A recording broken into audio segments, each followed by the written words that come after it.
తీసుకొచ్చి వీళ్ళు ఎందుకు ఈ పెంట పెట్టడం, వాళ్ళకి ప్రపంచాలు పెట్టడం. ఇప్పుడు నీకు చేతనైతే జనం ఎందుకు స్టాలిన్ని ఓడగొట్టారు?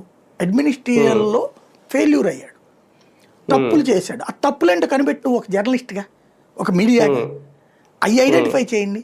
అట్లాగే పరిపాలన పరంగా ఈ తప్పు చేస్తున్నారు, ఇదిగోయా ఇది తప్పు, ఇది సరి చేసుకోండి ఎట్లాగా అని చెప్పు నువ్వు. జర్నలిజం అనేది సమాజానికి వేకువ చొక్క కావాలి కానీ చీకటి రాజ్యం కాకూడదు. రెండు తెలుగు రాష్ట్రాలు ఈ మధ్యన పట్టిన దరిద్రం అదే. ఇదివరకటి రోజుల్లో ఒక టాపిక్ జర్నలిస్ట్ టచ్ చేశాడంటే గుండెలు బగిలాయి ప్రభుత్వానికి. ఆ నిజమైన విశ్లేషణ ఉండేది అప్పుడు. ఇప్పుడు ఊహాజనితాన్ని వాస్తవాన్ని భ్రమింపజేస్తున్నారు జనాన్ని. ఎవడు చెప్పాడు? అలాగే వచ్చారు కదా ఆ స్థానంలో. ఎప్పటి జయలలిత అండి? ఆ రోజుల్లో జయలలిత వేరు, ఈ రోజు వేరు. జయలలిత వచ్చినటువంటిది ఏఐఏడిఎంకే సొంతది కాదు, ఆవిడది. రామచంద్ర గారి పార్టీ లాక్కుని వాళ్ళ ఆవిడని పక్కన పెట్టించి వీళ్ళు లాక్కుంది. లైక్ ఎన్టీ రామారావు గారి పార్టీ చంద్రబాబు గారు తీసుకున్నట్టుగా.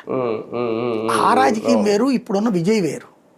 విజయ్ సొంతగా పార్టీ పెట్టుకున్నాడు, తన ప్రయత్నం తను చేశాడు, ఎక్కువ కష్టపడకుండానే గెలిచాడు, అంతవరకు ఒప్పుకుందాం మనం.